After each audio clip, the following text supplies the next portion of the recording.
Estamos, neste momento, iniciando mais uma entrevista na TV daqui.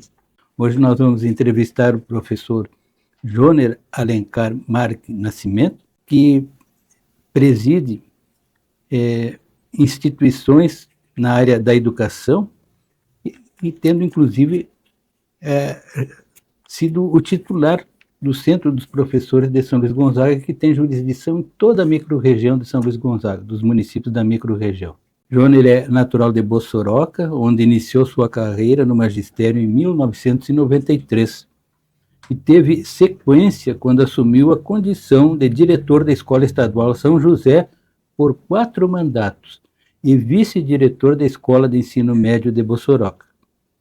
Foi quando ocorreu a sua eleição para presidir o núcleo do CEPERGS em São Luís Gonzaga, cumprindo 3 mandatos na sucessão de Rosana Zan.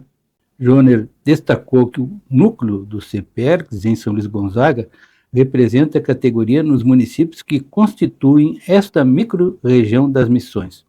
Atualmente, é diretor da Escola Estadual Miguel Fernandes e vice-diretor do 33º Núcleo do CEPERGS.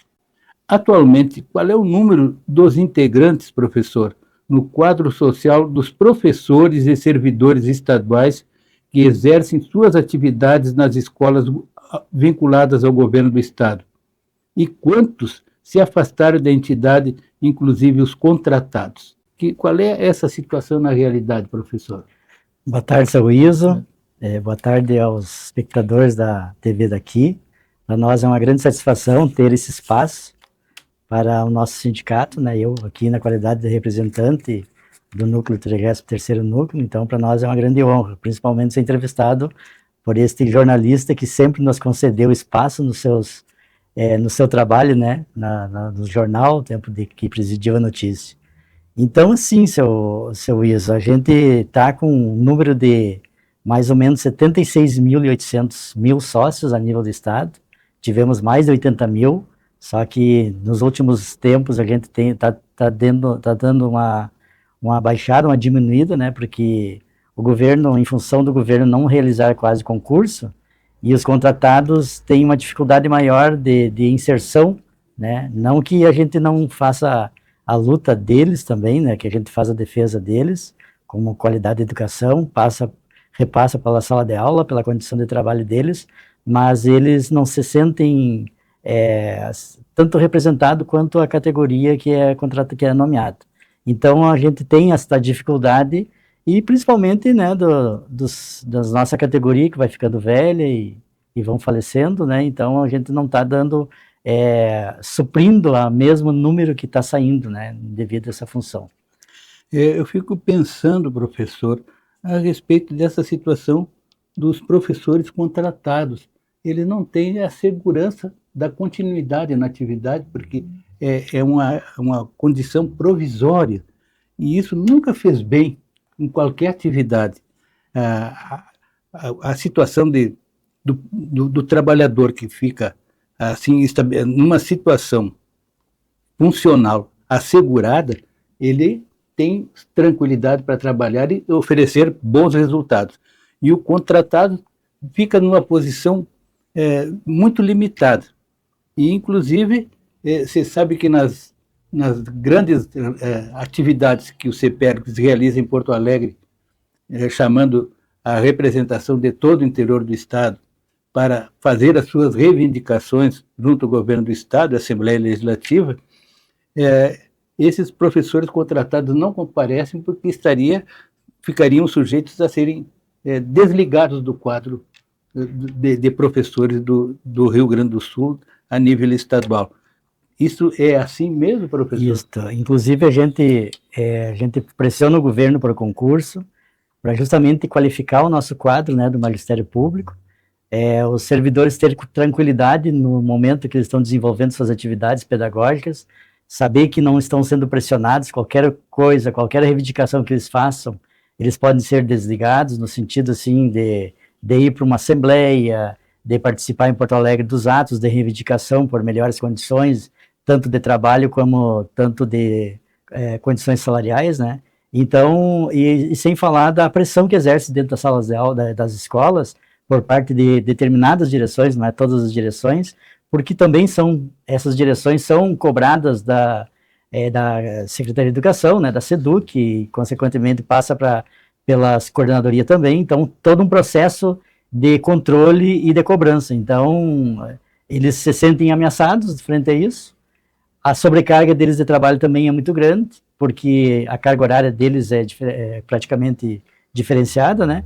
E então isso desmotiva e desmobiliza a nossa categoria. Então, quanto mais a gente tem colegas com segurança trabalhando, não que eles não defendam, por exemplo, a continuidade do trabalho, mas aí eles saem com condições de fazer uma luta para cobrar do governo melhores condições de desenvolver o trabalho, né? Desenvolver a educação pública. E isso, no entanto, os governos muitas vezes precarizam o trabalho, precarizam a qualidade da educação. Nós temos aí o estado do Rio Grande do Sul com cada vez mais dando baixa, né, na qualidade, nos resultados externos, e isto é uma consequência, né, da sobrecarga, da pouca qualidade que oferece para os nossos colegas trabalhar, e daí por esse motivo que então nós temos essa dificuldade de trazer eles para fazer a defesa da educação pública. O Rio Grande do Sul já não é mais ponta de lança na área da educação, perdeu para quase todos os estados brasileiros, e estivemos numa posição de lugar assim honroso pela sua conduta, pela sua formação e pela atuação no sentido de ter um quadro de professores que efetivamente estariam em plenas condições de fazer o seu trabalho, mas que ficam limitados em função das regras estabelecidas pelo governo. O senhor sente esse problema? Sim, até a gente faz uma comparação, o estado do Ceará, que é um estado comparado com o Rio Grande do Sul, né, um estado que não tem tantas condições quanto nós temos aqui, e hoje ele está despontando como um dos melhores sistemas de educação que está sendo feito lá. Mas se investiu na qualidade do professor, né, se dá condição para o professor, para o trabalhador da educação, discutir, elaborar, conversar, fazer reuniões pedagógicas, tratar sobre a verdadeira causa do problema da educação. E, no entanto, nós estamos aqui, o governo com esses sistemas mirabolantes, né? Hoje nós temos aí com as parcerias público-privada, ditando as normas dentro da educação e impondo uma condição, né, de sobrecarga de trabalho, não atacando a verdadeira causa do problema da educação, mas muitas vezes maquiando a situação de querer melhorar o índice de aprovação, né, mas não ataca o problema dessa situação. E que é o que o estado do Ceará fez. Atacou o problema lá, o porquê que estava com problema de defasagem educacional, e nós estamos atacando com outro problema, que não é o verdadeiro, né, que não é a realidade. E aí vai a questão assim, aprovar aluno, muitas vezes sem condição de aprovar, e porque não recuperou lá, não atacou na base, e aí dá esse problema de defasagem, né, de defasagem educacional do estado comparado com outros estados. E mais a categoria, né, a nossa categoria também, porque a educação precisa também de ter um profissional qualificado, um profissional que tenha capacidade de se desenvolver e saber que tem um futuro dentro da educação, né, como uma profissão. E, no entanto, o governo fez umas modificações e descontentou toda a categoria. E hoje a nossa categoria ela não está sendo estimulada mais para buscar, né, para melhorar essa situação. O caso do estado do Ceará é bastante conhecido, né, porque existe um vigor muito grande, assim, uma estrutura de recursos, de meios, para que a área da educação no Ceará ganhasse essa dimensão de grandeza que tem hoje. E isso que o Ceará está conseguindo, na realidade, está levando todos os valores que nós tínhamos aqui no Rio Grande do Sul. Então, nós estamos, assim, num plano muito pequeno, perdendo espaço e não sei por quanto tempo essa falta de espaço, esse espaço que nós estamos perdendo na área de educação, não vai ser fácil de ser recuperado. A gente percebe até pelas assembleias que o CEPERGS faz em Porto Alegre, né, para lutar por uma mudança de situação, são professores aposentados que já não estão mais na sala de aula e que estão fazendo a representação na busca do que precisa ser feito para retomar a grandeza da nossa educação. E isso está se estabelecendo de uma forma que vai ter um custo muito grande para restabelecer isso. A direção do CEPERGS está percebendo isso? Já está atento, inclusive, a nossa presidenta lá, ela tem uma grande atuação na questão pedagógica, né, na questão do desenvolvimento pedagógico, cobrando da nossa secretária sobre esse sistema que foi imposto aqui no Estado e que não está tendo resultado, e que está maquiando um problema que nós temos, que já vem, né, de tempos, né, que foi se aprofundando e não foi atacando o problema, e hoje a gente está aí com essa situação. Então, a Rosane, ela destaca muito isso dentro da presidência do CEPERS, né, e a gente tem que fazer esta luta, e educação não se faz em quatro paredes, né, dentro de um laboratório, com pessoas que não têm muitas coisas a ver com a educação com o chão da escola. A educação se faz, né, problematizando e levando quem está no chão da escola, levando os problemas para discutir dentro das assembleias, né, que hoje a nossa categoria, infelizmente, não está participando justamente por causa disso. Não adianta a gente ter tecnologia na escola. Não adianta a gente ter tecnologia de ponta se a estrutura como um todo do conhecimento não está se desenvolvendo. Não adianta nós termos uma tecnologia, um computador de ponta dentro da sala de aula e o aluno não saber por que vai usar. Qual é o significado daquilo? Ele vai só saber operar? Não é isto. Nós não queremos uma educação que seja mecânica. Nós queremos saber com que essa educação seja humanizada.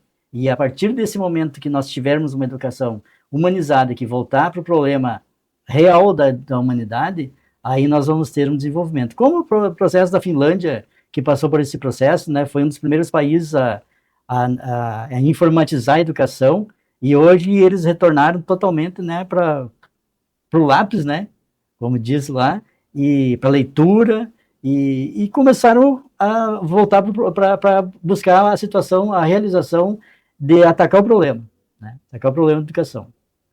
Eu diria o seguinte, que teremos uma arma bem forte no ano que vem, que é a eleição estadual, né? Governo do Estado, vice-governador, Assembleia Legislativa, tudo vai mudar. A gente espera, a gente espera. Porque tudo passa por decisões políticas. Só que o problema, sim, seu Iso, e a gente está sempre cobrando da nossa categoria, inclusive a gente leva essas informações para as escolas, que muitas vezes a gente chega num momento de decisão, a gente coloca um empresário a discutir educação lá dentro da Assembleia Legislativa. Né, coloca um representante de outro setor para depois falar e decidir sobre educação. Educação tem que ser com um profissional da educação. Né? Essa é a base de uma sociedade. Defender a agricultura tem que ser gente que tenha conhecimento da terra, conhecimento da agricultura. Como é que nós, professores, vamos decidir sobre a questão da agricultura? Um médico vai decidir sobre saúde e vai decidir sobre educação. Nós vamos decidir sobre a saúde. Então tem que ser profissionalização, tem que ter profissionais para discutir sobre os problemas. Agora, a nossa educação hoje está sendo conduzida por um grupo empresarial muito rico, né, que domina não só aqui no Brasil, como toda a América do Sul, e que estão ditando as normas de que querem para a educação. Né? Nós queremos uma educação que seja humanizada, que seja pensante, né, e que tenha tecnologia, obviamente, mas principalmente que tenha humanidade dentro da educação. É isso que nós precisamos. Professor Joner, os professores contratados fizeram prova, foram aprovados para assumir um posto no quadro de professores.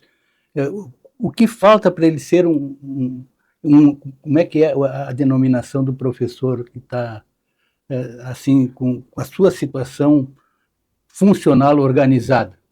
Eu não sei qual é a denominação. Esse aqui é o professor contratado, que está... Ele fez prova?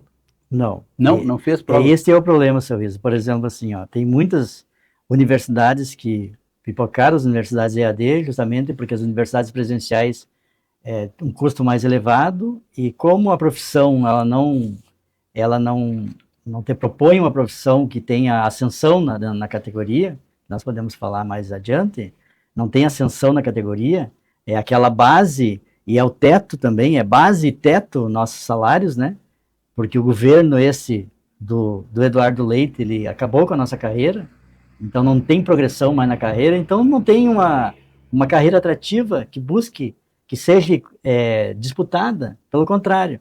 Aí muitas vezes, não tirando a capacidade das pessoas, nós temos professores contratados ali que são bons, tem professores de todos os jeitos, mas, por exemplo, é um atendente de loja, faz uma faculdade EAD, paga muitas vezes para fazer, tem colegas que pagaram para fazer os trabalhos, aí depois, quando a Secretaria de Educação abre a inscrição para contratar, porque está faltando professor, justamente porque não tem mais concurso, aí abre o processo seletivo.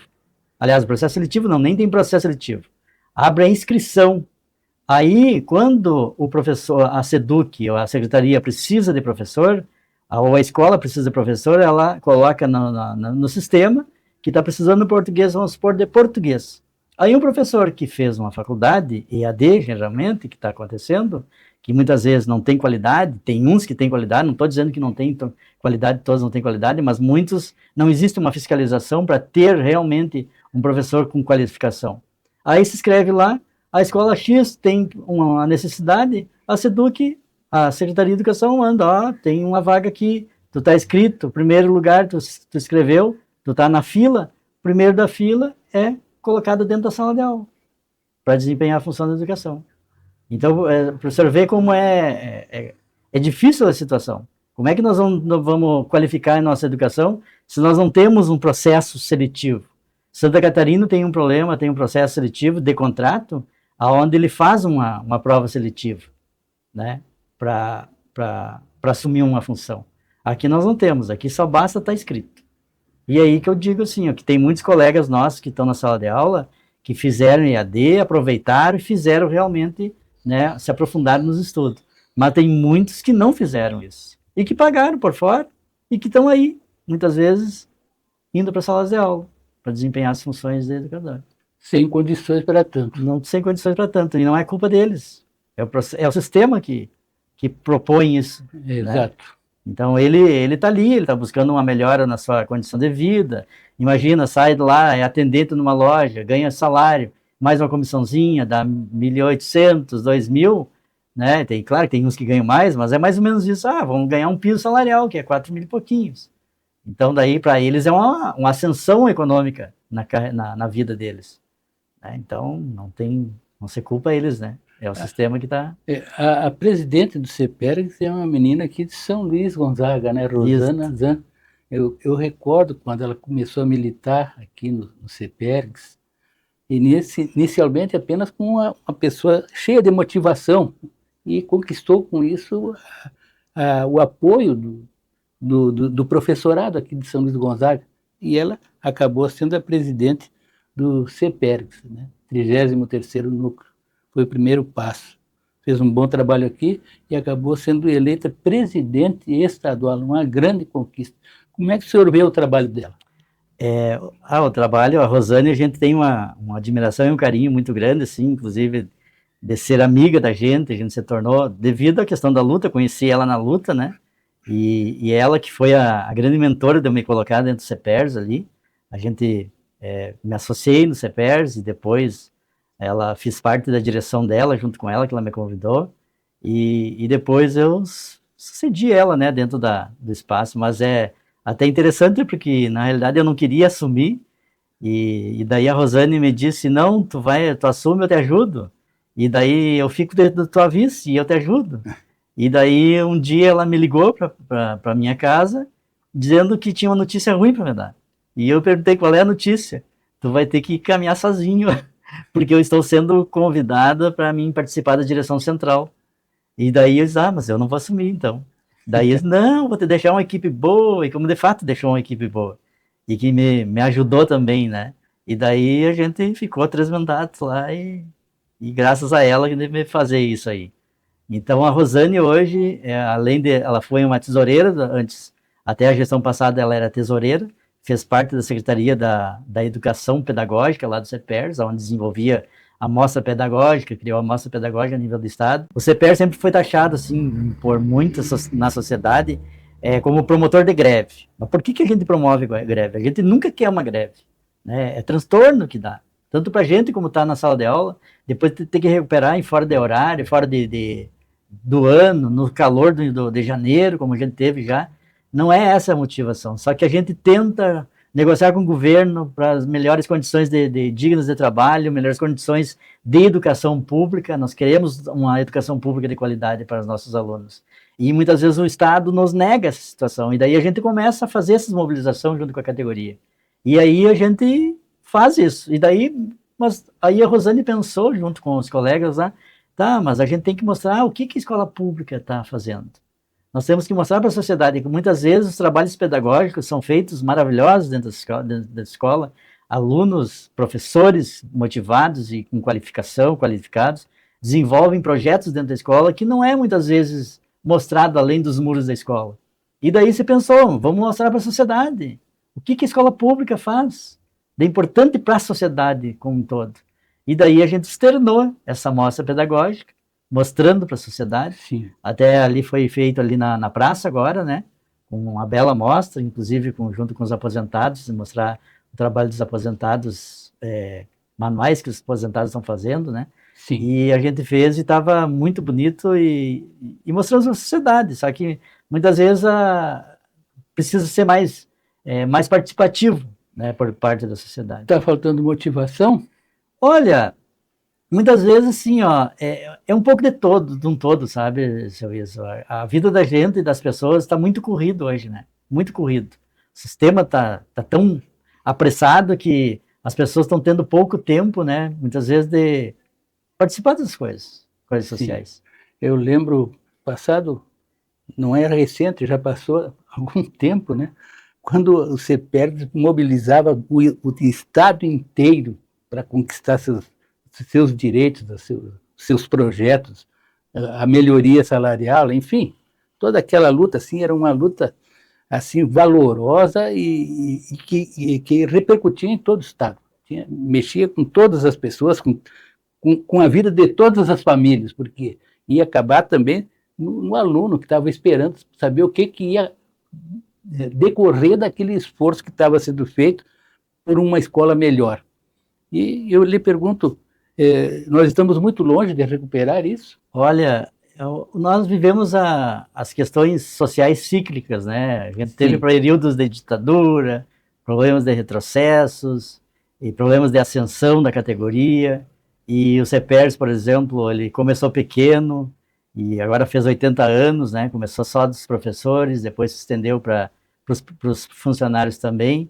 Chegamos a mais de 80 mil, um dos maiores sindicatos da América Latina, justamente que nós vimos um processo de ditaduras, de governos que não tinham uma visão educacional, uma visão social mais digna, portanto, para toda a sociedade.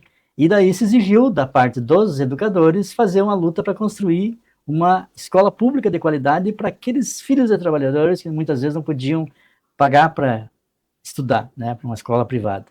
E nós tivemos muito movimento, um crescimento muito grande, houve concurso por parte dos governos, nós tivemos concurso, a grande maioria era nomeado, né, numa época ali, porque houve uma ascensão da educação, abriram as escolas para várias pessoas, né, que antigamente era muito limitado, né, e nós tivemos, por exemplo, o Brizola, que chegou a abrir as brisoletas, que construiu escola por todo o interior do estado, né, porque era um problema social que nós vivíamos, e teve esse governante que tinha uma visão para a educação, para o lado da educação, e se criou isso. Então, houve concurso e houve muita contratação de profissionais de educação, e esses profissionais entraram engajados em construir realmente uma escola pública de qualidade.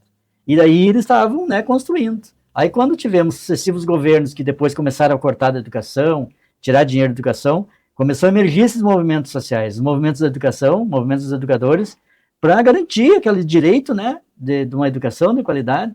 E tivemos agora, né, nos últimos anos, os governos não tiveram essa visão, começaram a economizar na área da educação, né, tentaram privatizar a educação de todo que é jeito, entregar para iniciativa privada, tirando a sua responsabilidade, né?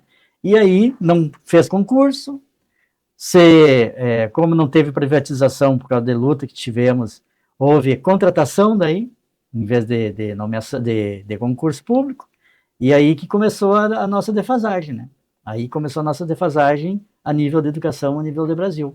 E o senhor falou, nós éramos ponta na educação, e hoje nós não somos, justamente porque esses governos não têm essa visão de educação pública de qualidade, porque são visões da educação privada, né? Eles defendem a classe, né, quem tem capacidade de dinheiro, e daí, claro, seus filhos, que são os que hoje estão lá, seus filhos não estudam na escola pública, eles colocam na educação privada. E daí, eles têm interesse em desenvolver a educação pública, sendo que seus filhos não estão lá? Então aí que dá o problema. Então, por esse motivo que a gente agora tem um processo eletivo agora, ano que vem, onde nós temos que ter essa visão. Quem nos representa? Precisamos colocar isso. Quem nos representa? Quem faz a educação? É os empresários? Então, daí nós temos que rever isso. Mas, infelizmente, é difícil a gente fazer essa luta com é tão desigual contra o capital, que a capital tem a mídia, né? A mídia é muito forte, defensora de quem banca eles, né? Então, a luta é muito desigual. Nós verificamos também, nessa questão da educação, assim, as mudanças que ocorreram na organização da educação no Rio Grande do Sul. Nós temos aí o fim das creches e o surgimento de um bloco novo, o bloco inicial de formação das crianças, está ocupando o lugar das creches. Isso foi bom ou foi ruim? Isso não é bom. Não é bom? Não. Por quê? Por que tem a educação pública, o público tem que, o poder público tem que assumir isso.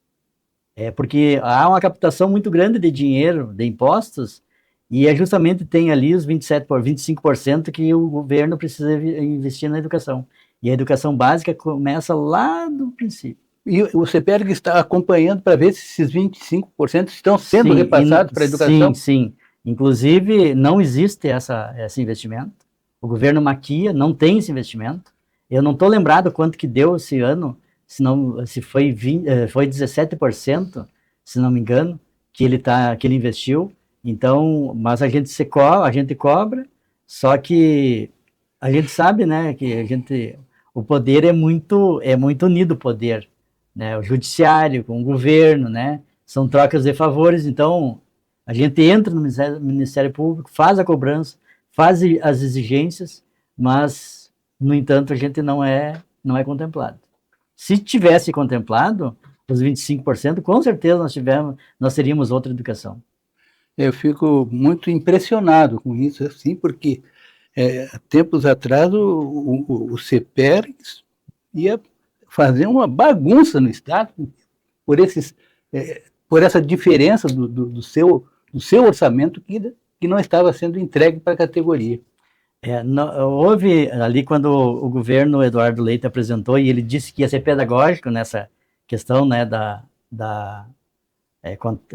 se contrapor contra a luta dos educadores, e realmente ele foi, porque na medida que ele ameaçou demitir, à medida que ele cortou o salário dos nossos educadores, e mesmo tendo recuperação, foi cortado, aí a categoria ficou ali 2 meses praticamente sem receber nada.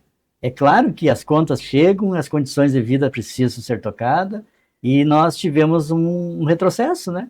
E aquele momento nós não conseguimos mais fazer nem paralisação, poucos paralisação, porque a grande maioria hoje dentro das escolas são contratados. E é esse contratado que recebe a pressão, não pode faltar aula, pode correr o risco de perder o emprego. Então, houve uma retração na luta. Certo. E hoje a gente não consegue, porque antigamente nós tínhamos o direito da greve. Temos o direito ainda da greve. Mas não como está agora de ataque a direito. É uma coisa muito séria isso, sabe? Eu lhe pergunto, qual foi o momento mais importante da sua passagem pela presidência do 33º Núcleo do CEPERG? Olha, o momento mais importante, assim, foi um momento negativo, sabe?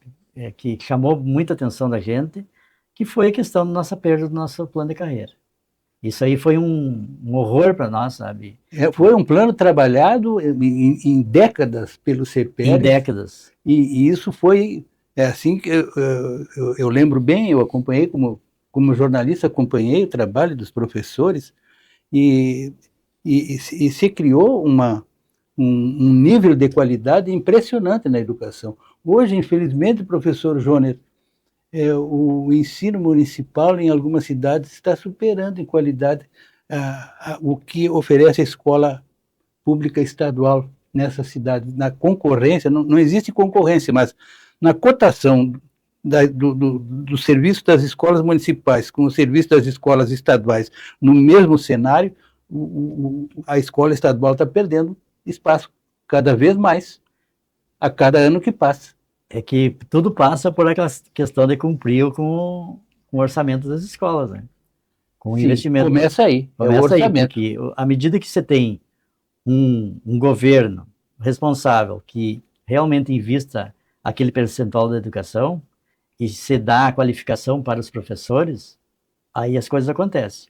Agora, quando não se existe, que não investe, não cumpre a lei, né? Não cumpriu a lei do piso, não cumpriu, investiu os 25% na educação, o orçamento, é claro que dá precariedade. E daí, muitas vezes, aí o governo pega e aplica em outras áreas e moderniza e compra plataformas caríssimas, e aí a coisa começa a definhar, né? Então, esse é o problema. A escola municipal estão ali recebendo, vem para o município. O salário dos professores do município estão maiores que os do Estado. Totalmente. Né? Vem dinheiro do Fundeb direto para as prefeituras.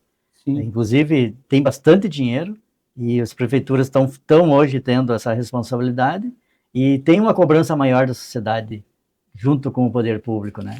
Com os prefeitos.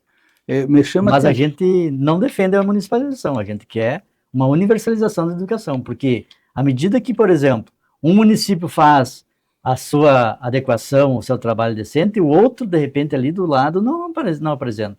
Nós queremos uma unificação. O Estado, já que ele recolhe os tributos, ele retorne para a sociedade como um todo.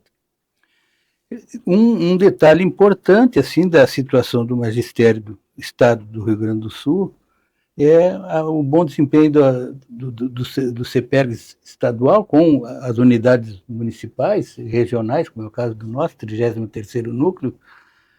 Nós notamos assim que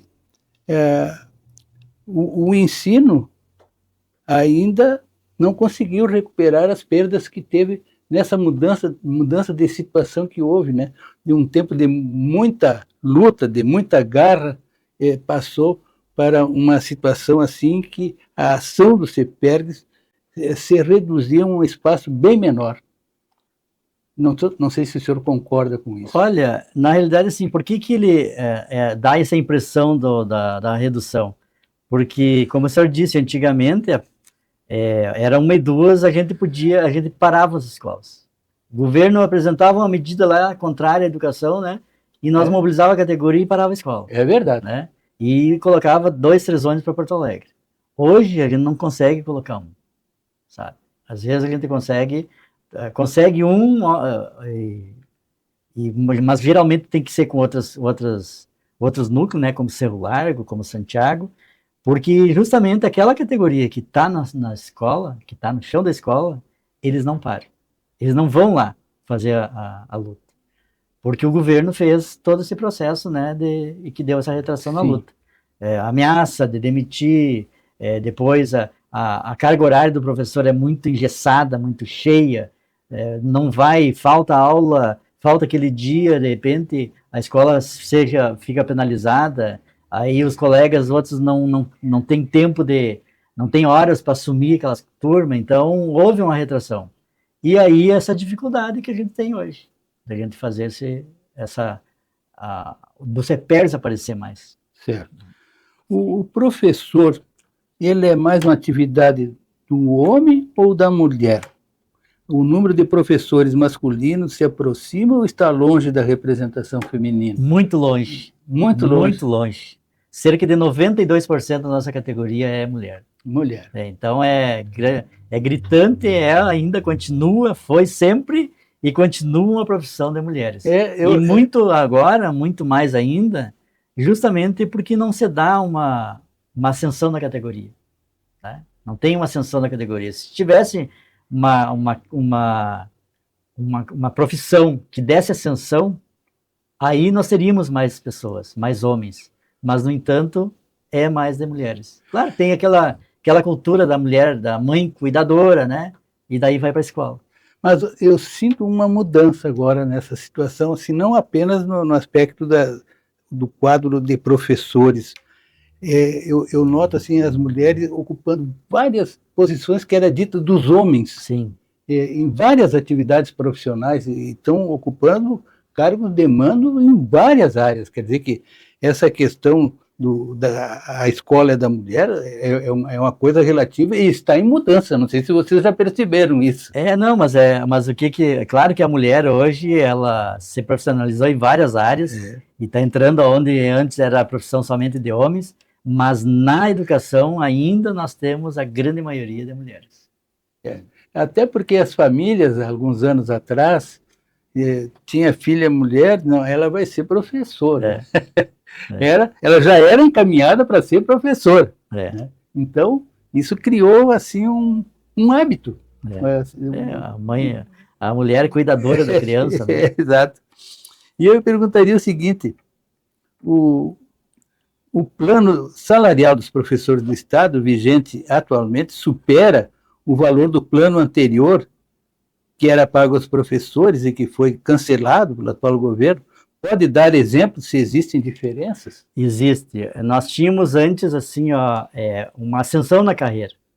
Nós tínhamos os nossos triênios, de 3 em 3 anos, devido à nossa qualificação, à nossa participação em seminários, de estudos. A gente ganhava triênios. E esse governo ele tirou tudo. Não existe mais os triênios. Tanto é que muitos dos nossos colegas que tinham, inclusive, direito constituído, que se aposentaram com esses triênios, que eram as vantagens temporais que tinham, perderam agora. E aí isso é a miserabilidade que nós estamos fazendo uma luta hoje perante ao governo sobre a questão dos aposentados. Os aposentados não estão tendo mais o reajuste. Agora, por exemplo, antes nós tínhamos no plano de carreira, para o senhor ter uma ideia, a mudança de nível, aliás, a mudança de classe, da classe A para B, da B para C, era de 10%. Hoje é 5%. Caiu pela metade. Nós tínhamos mudança de nível, que era quem fazia a faculdade, a pós e o mestrado, nós tínhamos 100%.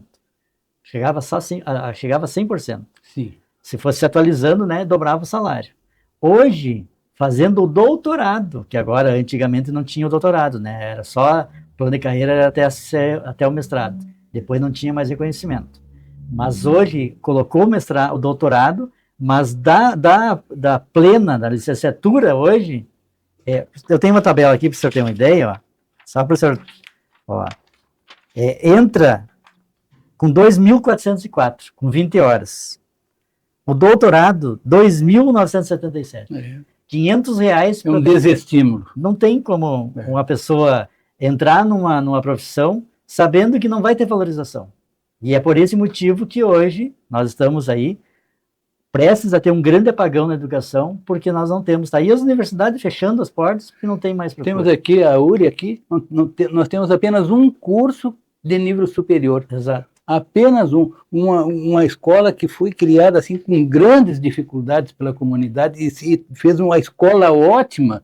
Tínhamos 4 ou 5 cursos superiores, temos um funcionando. Exato. Então isso é doloroso, dói na gente, sabe?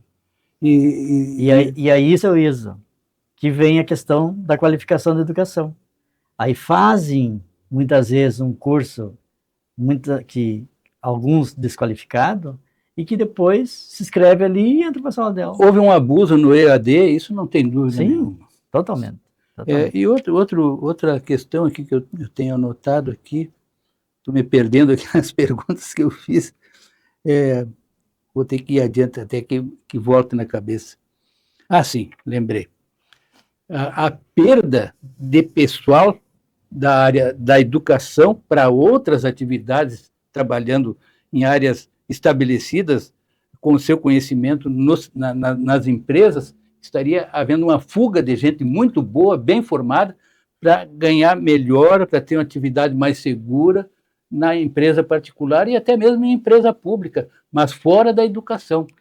Isso E o senhor está sentindo isso? Sim, isso ocorre principalmente nas cidades dos centros maiores, que daí tem profissões, né, tem trabalhos que pagam muito melhor, né?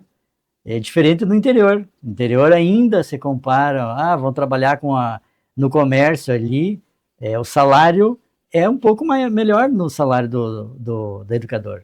Só que é aquela coisa, eles sabem que eles nunca vão passar daquilo ali. E na iniciativa privada, em outras profissões, de repente eles têm uma ascensão na carreira, né? Então, essa uma coisa preocupa muito, assim, porque a educação é uma questão fundamental, né? Porque sem saber a gente não pode, a gente não consegue oferecer um trabalho de qualidade, né? Pessoalmente, isso ocorre com as pessoas, né? Todos nós, todos aqueles que passaram por essa mudança, sentem que a qualidade do que está fazendo não é igual à qualidade daqueles que vieram antes. Né? Daí, seu Iso, assim, para o senhor ter uma ideia como é que acontece o processo. A escola pública, daí, ela é desmerecida, ela é desmontada, né? Ela é desmontada, na realidade, por parte de governos. Aí repercute aonde? Na sociedade, com baixo nível de desenvolvimento. Aí começa a emergir os movimentos da escola por excelência. Daí criam as escolas particulares. Aí você contrata as melhores pessoas para trabalhar nessas universidades, realmente nessas escolas privadas. E daí quem tem condições de pagar, vai lá e paga para o seu filho estudar na escola privada. E é essas pessoas que amanhã vão ser os dirigentes, que vão assumir os cargos melhores dentro da sociedade, e a escola pública fica para o trabalhador que não tem que pensar diferente. Você faz uma seleção negativa. Alguém muito pouco pode, e a maioria que não pode vai ter que não pode. Exatamente. Pronto. Isso é massa de manobra, né? Exato. Isso é massa de manobra. E a gente não pode concordar com isso. Não pode. Não tem sociedade que se desenvolva assim. Não existiu nenhuma sociedade. Verdade. E às vezes as pessoas até manipulam esse pensamento que a gente torna público, mas nós temos que resistir a isso aí, porque dando conhecimento pode ocorrer, quem sabe, uma mudança que permita a recuperação da importância da educação na formação das pessoas, para que ele tenha competência, formação e uma vida que ele considere digna e que realize também a sua condição de formador de resultados, né? Sim. Sem conhecimento, os resultados que ele deseja, que possa buscar, não vai conseguir. Então, se é limitada a educação, limitado vai ser o resultado. Não tem outra forma.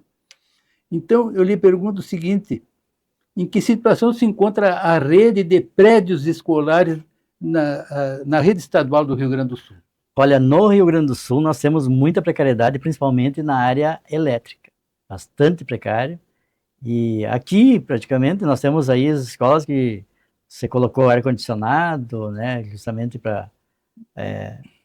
por causa dessa questão climática que está muito danada. Está muito danada e é um agravante, né? Hoje não tem como ficar com 30 alunos, 20 e poucos alunos dentro de uma sala de aula com esse calor infernal. Não tem como, é inconcebível isso, é desumano. Então, daí se instalou esses ares, né? Veio dinheiro, inclusive, né? Nós tivemos condições de comprar aquela coisa toda, mas nós temos problemas estruturais que precisa ser feito nas escolas. Pois é, a gente nota isso, que vai se deteriorando o estabelecimento e os recursos repassados não conseguem viabilizar a recuperação do que estava sendo perdido na estrutura dos prédios. Né? Quer dizer que essas perdas que acontecem de pessoas, de professores que mudam de atividade, acontecem também nos prédios que não são corrigidos. Sim.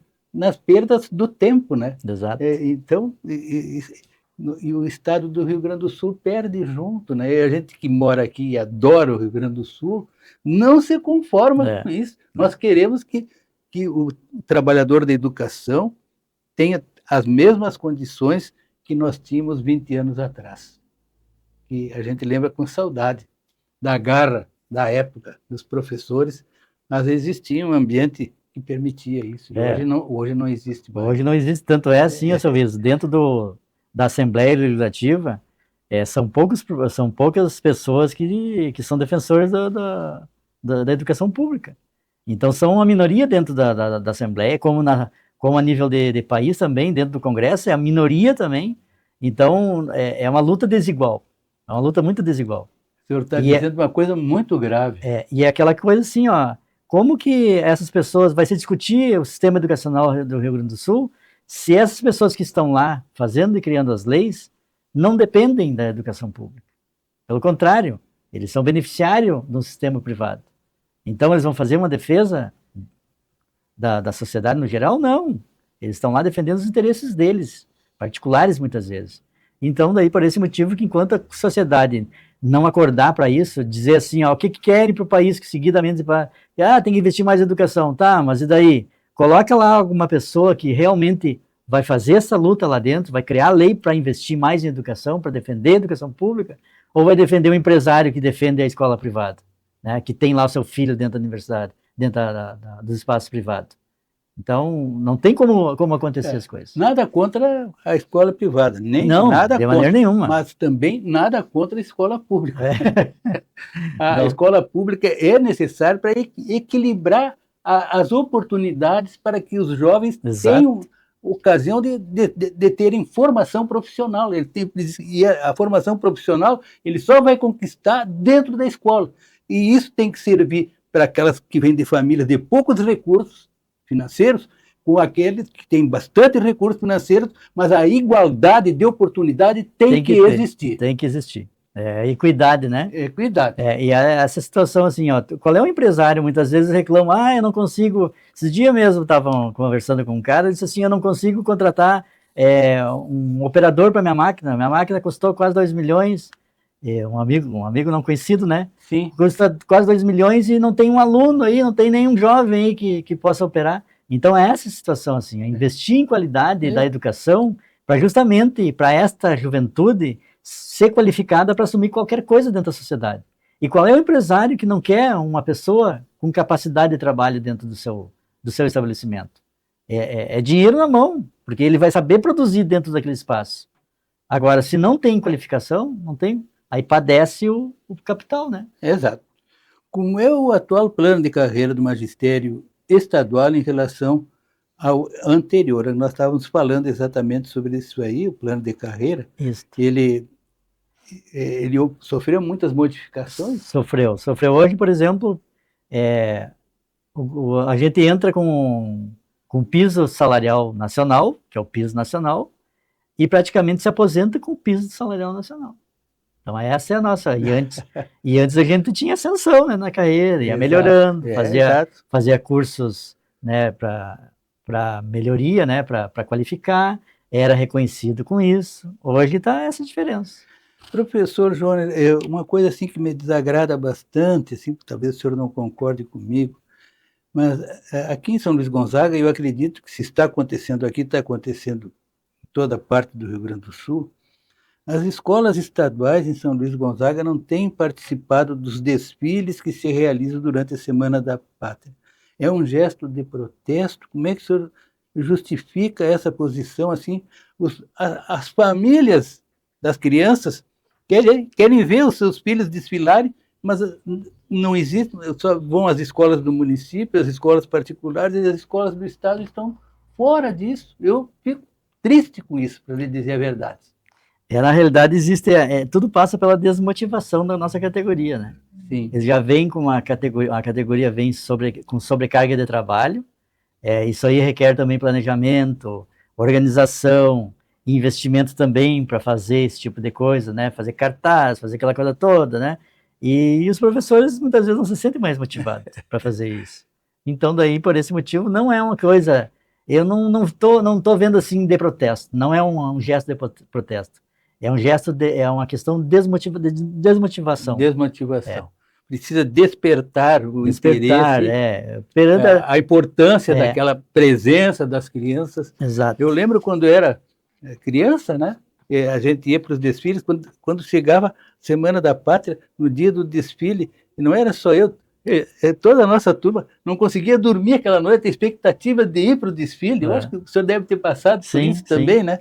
Então, quando eu falei isso agora, que gostaria de ver as escolas estaduais novamente desfilando com as crianças, eu, eu, eu, eu fiz essa escolha assim, de dizer isso ao senhor pelo meu sentimento. É. Que as nossas crianças de hoje estão perdendo esse calor patriótico de participar do desfile por razões que estão fora das condições das próprias escolas de resolverem as dificuldades que estão havendo. Mas que isso tem que ser resolvido, tem.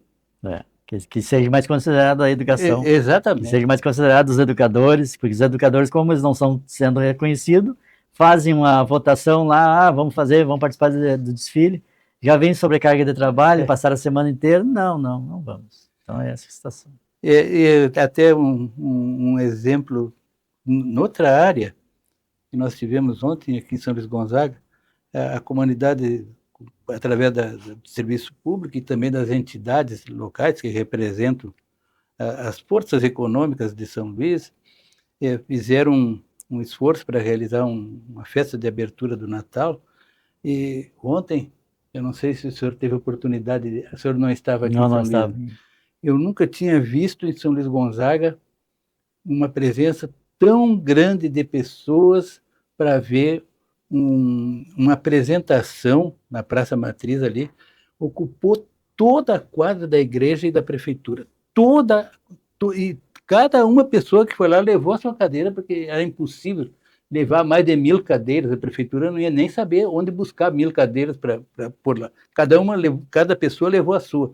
Ocupou toda a quadra e ainda alguns espaços dentro do interior da praça, na direção onde está a casinha do Papai Noel. Era uma multidão incrível. Então, existem caminhos que estabelecem esses meios, né? Mas eu estou sentindo que na área da educação o problema está tão sério que não existe essa possibilidade de mobilização, né? O senhor concorda comigo? Concordo. É que hoje os professores estão tão preocupados e tão pressionados a preencher planilhas e alimentar um sistema, e busca ativa de aluno, e trazer o aluno e recuperar o aluno, e que a educação ainda precisa, o professor precisa de mais tempo dentro da sala de aula, dentro da escola, não dentro da sala de aula. Dentro da sala de aula ele está tendo. Ele tem que ter mais espaço para ele criar dentro da escola. E é isso que não está tendo. Daí, então, por esse motivo que está tendo muita cobrança deles dentro da alimentar o sistema. E aí se torna cansativo. Outra coisa, vem o poder econômico, né?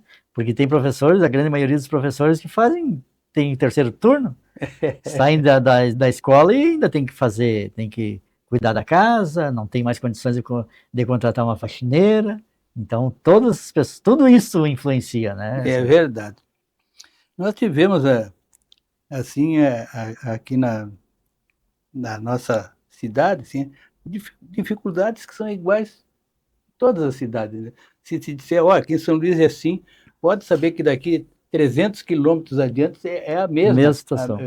Quer dizer que estabelecer um plano de recuperação da educação do Rio Grande do Sul, ele não é difícil fazer para todo o estado, né? Porque existem, vamos dizer assim, eixos que são básicos e iguais em toda parte, né? Me parece. Sim, isso. Sim. Há uma igualdade, por exemplo, dessas condições praticamente em todo o estado. E esse sistema, na realidade, ele não está ajudando para nos melhorar. E a gente está com os mesmos problemas que está encontrando aqui em São Luís, tem em Santo Ângelo, tem na região de Pelotas, porque a gente participa, às vezes, das reuniões do estado, onde cada região leva os seus problemas, e os problemas praticamente são os mesmos que a gente tem aqui. Eu lhe pergunto o seguinte, a sede do CEPERGS aqui em São Luís Gonzaga está muito bem situado, tem uma casa própria ótima, né, bem localizada, uma beleza.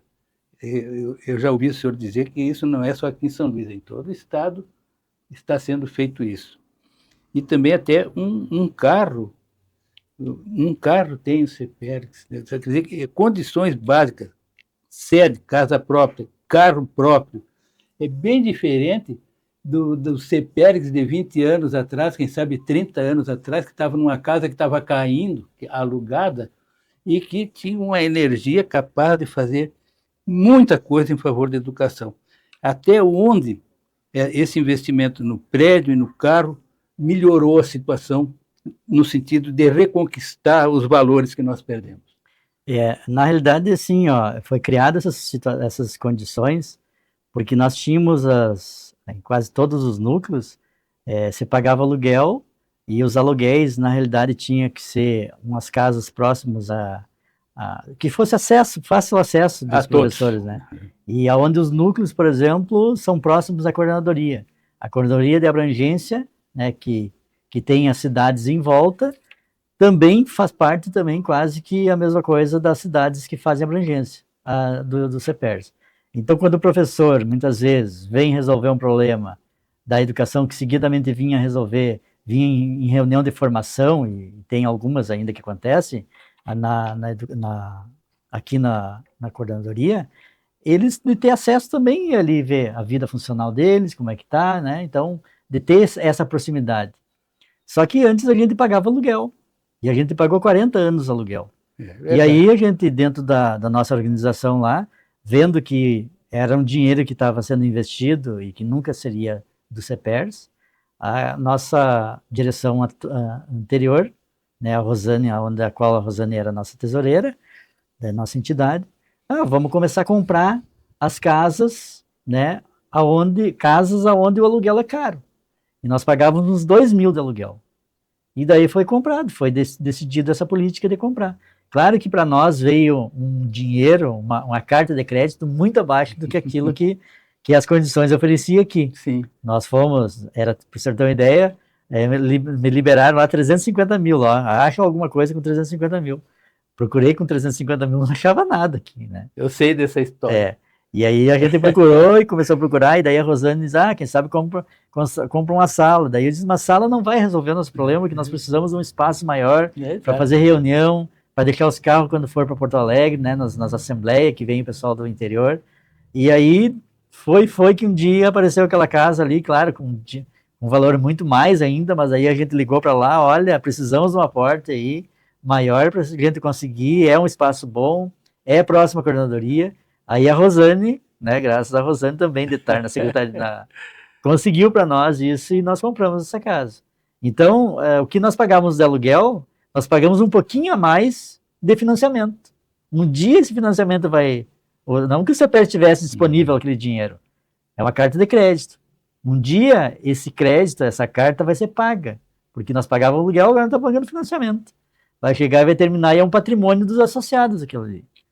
E o carro, a mesma coisa, a Rosane tinha no tempo dela, tinha um carro, um Paliozinho, comprado usado, com outras situações, né, porque é 2% que você cobra de mensalidade, tá no estatuto do CPERS. Sim. E quando aumentou o piso, claro que aumentou a renda. E aí que você conseguiu comprar essas coisas, né, dar condições para os municípios, para os núcleos, atender os municípios. Atender melhor. Por exemplo, ontem, né, a diretora estava lá em São Nicolau, lá numa escola lá perto do Uruguai. Sem o carro divisa, não tinha jeito de chegar lá. Não tinha como. E a gente colocar o da gente não tem como também, né? Também não então, tem sentido. Levou a advogada lá, tivemos acesso ao nosso jurídico lá, os colegas tiveram acesso jurídico, a processo que tem, né? As perdas que tiveram, né, que entraram na justiça, que está sendo mostrado, que sendo contestado seu direito, né? Então isso dá um suporte para o nosso associado, que sem essa estrutura não tem como dar. É verdade. Então está explicado, está bem explicado. Eu queria fazer também mais uma pergunta para o senhor. A 32ª Coordenadoria Regional de Educação foi instalada em São Luís, foi considerada uma grande conquista. E como é que está a relação com a CRE? Ela atua em relação às escolas públicas da sua área de atuação. Sim. E ela atende assim vários municípios. Essa 32ª atende vários municípios aqui do entorno de São Luís Gonzaga. Como é que está essa relação? Olha, a relação é muito boa com a secretaria, com a nossa coordenadora Mônica, né? Sim. Eu, no meu tempo, quando era diretor, inclusive, muitas vezes, inclusive, levei demanda para ela de outra jurisdição ali de Cerro Largo, né? Que era numa escola de Joaquim Gonzalez, uns alunos que estavam com problema de locomoção e também de participar das aulas, né? E levei lá, sempre nos recebeu bem, ela abre as portas para nós, não tem nenhum problema. Se a gente for falar mal dela, a gente está sendo injusto, né? Eu fico satisfeito em saber isso. E ela também, ela entende, ela vem de São Paulo, e ela entende como é que era a relação lá em São Paulo, por exemplo, da valorização dos professores, a nossa relação aqui, ela entende que houve perdas nesse sentido, e que sabe que nós estamos fazendo uma luta para melhora, né? Certo. E ela está dentro de um sistema que também está representando, sendo contratada, né, por esse sistema, e ela está fazendo o trabalho dela. A gente não é contra ela de maneira nenhuma. A gente é contrária, de repente, a um sistema que está sendo colocado, né? Que temos divergência. Né? De repente, se a gente for discutir com ela, falar sobre essas questões, ela vai dizer que são bons, né? Que tem, né? E a gente tem nosso lado também, e vai dizer que é da nossa contrariedade, né? Mas isso faz parte de uma luta democrática, né? Tá certo. Graças a Deus a gente tem que ter essa situação assim dos direitos das pessoas e de discutir isso. Certo. Não pode ser imposto nada, né? Bossoroca, o senhor é de Bossoroca e deve adorar a sua cidade. Como é que está a educação em Bossoroca? Olha, não é diferente daqui, né? É a mesma coisa. Mesma coisa. Mesma coisa. Eu hoje estou de gestor do mestrado. Terra da professora Ana Olívia, que nós aqui em São Luís Gonzaga, lembramos com muita saudade. Uma figura maravilhosa. A Ana Olívia é minha parente, né? Ah, é?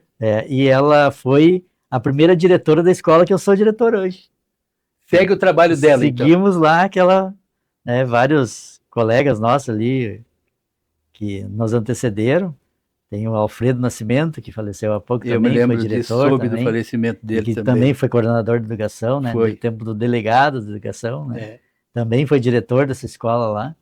E assim, a gente está fazendo o trabalho, né, de construir uma educação de qualidade, tentar o máximo possível, né, de desempenhar a função, de melhorar a educação e fazer essa luta, né, porque como a gente é educador, a gente acredita, e não é só por causa disso, mas a gente acredita que é através da educação que tudo se muda, né? Exato. E então a gente está fazendo essa luta. E o senhor acha que Bossoroca está crescendo, está tendo mais população? Não, Bossoroca infelizmente está numa diminuição de população. Eu fiz um levantamento em toda essa microrregião, toda a nossa microrregião está perdendo população. E os municípios base de outras microrregiões, considerando Cerro Largo como uma microrregião, todas, Cerro Largo, Santa Rosa, Santo Ângelo, Ijuí, São Borja, todas elas estão crescendo. Só quem perde é a microrregião de São Luís Gonzaga. Tem uma explicação para isso? Olha, na realidade, assim, o setor primário, somente o setor primário não desenvolve nada. Não desenvolva nada. Ele não puxa outros investimentos. O setor primário não transforma, né? Ele produz para fora. Daí vai para fora para ser transformação. Então, o setor de serviço, que é muito importante para qualquer comunidade, para qualquer cidade, ele é muito pequeno. E à medida que ele é pequeno, não tem vaga de trabalho. É no setor primário. Exato. E daí o setor de serviço é lá fora. Os filhos do nosso agricultor, que muitas vezes, com pequenas propriedades, né, que tem um número de filhos, né, de 3 filhos aí, não tem como sobreviver daquela pequena propriedade. Daí vão embora e não voltam mais. Que é o caso nosso, né?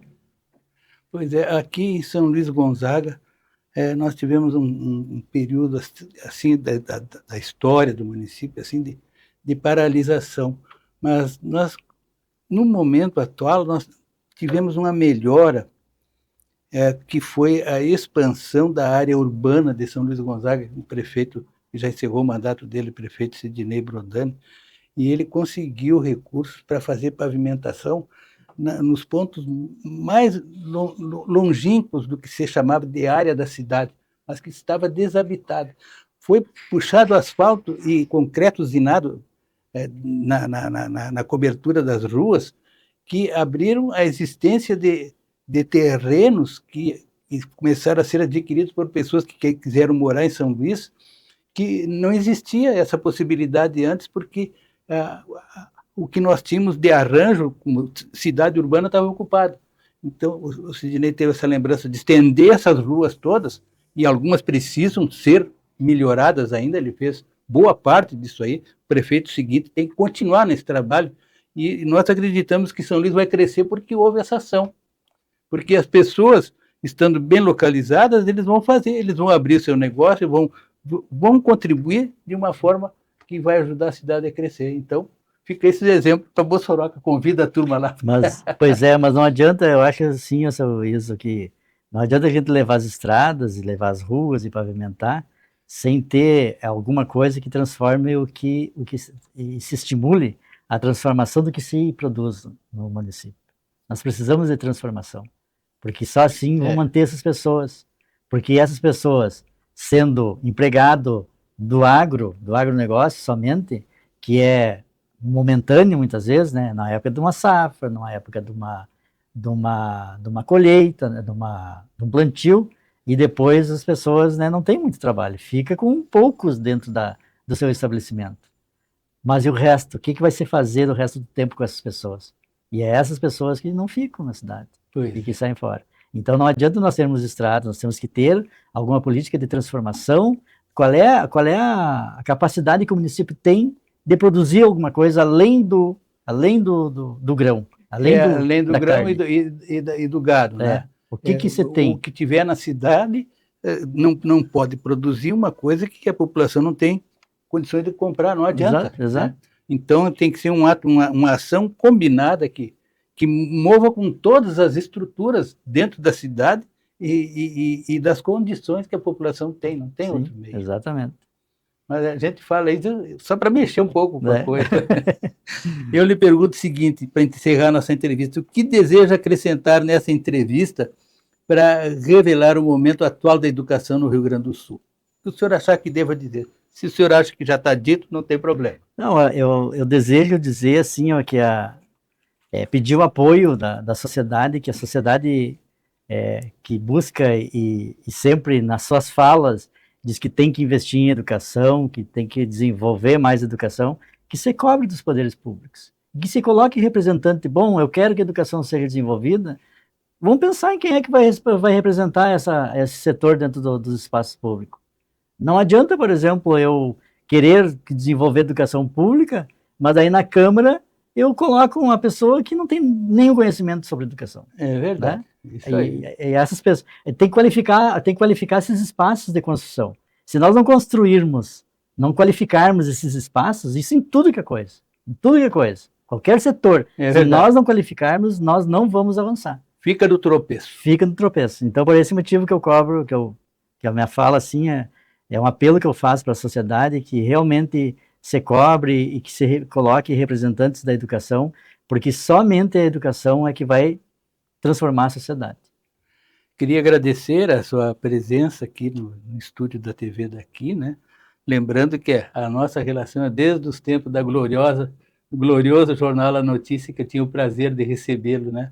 Infelizmente, esse ciclo encerrou. E a TV daqui me deu a oportunidade de continuar na minha atividade, fazendo o possível para fazer uma coisa que eu não conhecia.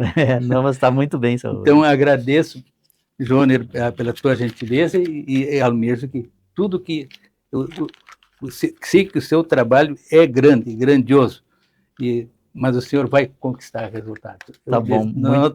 A cidade, não só a cidade, a nossa região, precisa do seu trabalho. Muito obrigado. Agradeço a tua atenção toda. Imagino. E desejamos muitas realizações. Muito obrigado. E também, seu Iso, lhe desejo um bom trabalho aqui, e o senhor está aqui porque o senhor, pelo seu histórico, né, de dedicação, graças a isso que o senhor está aqui, e a gente está sempre ressaltando isso dentro do CPR. Seu Iso é um grande defensor de educação. Tá certo. E sucesso para o senhor também. Muito obrigado. Então, obrigado. Até outra oportunidade. Até mais.